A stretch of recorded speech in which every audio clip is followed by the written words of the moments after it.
ঐক্যবদ্ধ শিক্ষার্থী জোটের পক্ষ থেকে আমরা যে অ্যানাউন্সমেন্ট কালকে দিয়েছি, আমরা সমন্বিত আমরা জোট গঠন করেছি, যেটির নাম দিয়েছে ঐক্যবদ্ধ শিক্ষার্থী জোট। এখানে আমরা গতকালকে প্রার্থিতা ফর্ম উত্তোলন করেছিলাম। প্রার্থিতা ফর্ম উত্তোলন এবং আজকে প্রার্থিতা ফর্ম জমা দেওয়ার জন্য আমরা এসেছি। আমরা জমা দিয়েছি অলরেডি। আপনারা দেখেছেন আলহামদুলিল্লাহ। এখন পর্যন্ত শিক্ষার্থীদের যে কম্পিটিটিভ জায়গা, যে ডাকসু যে উদ্দেশ্য করা, যে শিক্ষার্থীরা কম্পিটিশন করবে এবং শিক্ষার্থীরা তাদের রায় দিবে, সেই জায়গাটা হচ্ছিল। কিন্তু দুঃখজনকভাবে আমরা গতকালকে থেকে বেশ কিছু ঘটনা লক্ষ্য করেছি। তার মধ্যে একটি দেখেছি, বিশ্ববিদ্যালয় প্রশাসন হঠাৎ করে মনোনয়ন ফর্ম উত্তোলন করার জন্য একদিন বাড়ানো।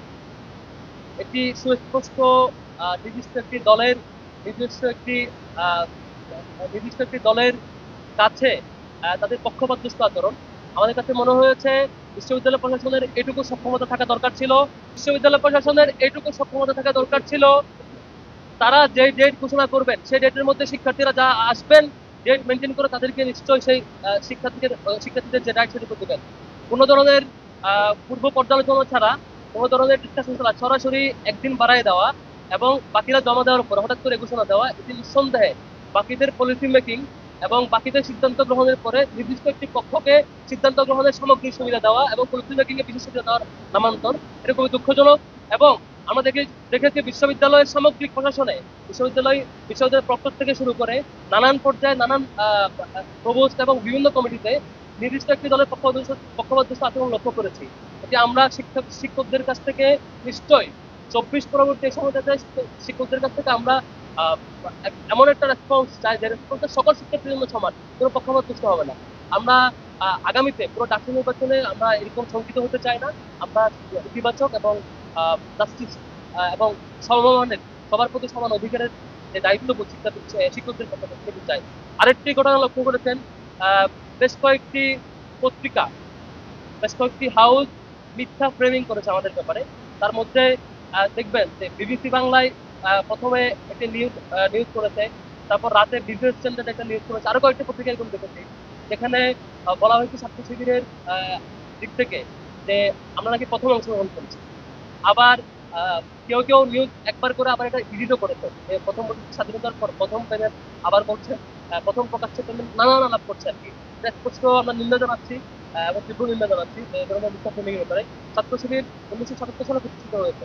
প্রতিষ্ঠিত হওয়ার পর থেকে প্রথম যে আমাদের ডাকসু হয় সেটি হচ্ছে 1979 সালে। সেখানে তাহের কাদের পরিষদ, যেটির ডকুমেন্টেশন, পেপার কাটিং, ছবি, মিছিলের ছবি, প্রচারণার ছবি সবকিছু এখন আপনারা অনলাইনে পাবেন। এবং এবং সেই সময় ছাত্র শিবিরের প্রথম যে অংশগ্রহণ 77-এর প্রতিষ্ঠার পরে 79-এ, সেখানেও ছাত্র শিবিরের হল এবং সেন্ট্রাল পর্যায়ে বিভিন্ন জায়গায় প্রার্থীরা জয়ী হয়েছে, বিভিন্ন জায়গায় সেকেন্ড হয়েছে।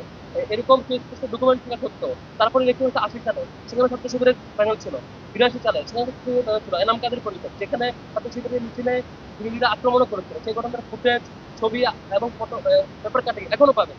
তারপর 89-এ আরেকটা ডাকসু হচ্ছে, সেখানে শান্ত আমিন মুজিব পরিষদ ছিল। 90-তে আমিন মুজিব খালান পরিষদ ছিল। এই যে প্রত্যেকটাতে ছাত্র শিবিরের অংশগ্রহণ ছিল। শুধুমাত্র 19 সালের আগে 2014 সাল এবং পরবর্তীতে এবং 18 সালে যে আওয়ামী লীগ যে পরিমাণ মানে ভুয়া নির্বাচন এবং একপাক্ষিকভাবে ক্ষমতায় আসছে, যে ছাত্র শিবির আমরা কোনোভাবে তাদেরকে বোঝানো দিয়ে নাই। এটির থেকে ফ্যাসিবাদী সামগ্রিক কাঠামো এবং তাদের নিয়ন্ত্রণের জায়গা থেকে আমরা সে সময় দিতে পারি বা দিই নাই। এটা ছাড়া এর আগে আমাদের এখন পর্যন্ত 7বার ডাকসু হয়েছে, মানে প্রতিষ্ঠান সহ ধরলে 7বার ডাকসু, তার আগে 6বার হয়েছে। 6বারের 5বারেই ছাত্র শিবির তার অংশগ্রহণ এবং তার রেসপন্স তার পুরো বেশ কিছু পত্রিকা, বেশ কিছু হাউস থেকে ফ্রেমিং করা খুবই দুঃখজনক। শিবিরের ব্যাপারে আমাদের হাউসগুলোর কাছ থেকে সঠিক তথ্য প্রচার এবং সঠিক তথ্য প্রচার করে আশা করছি এবং পুনরুত্থান জানার জন্য আমরা অনলাইন এবং আমাদের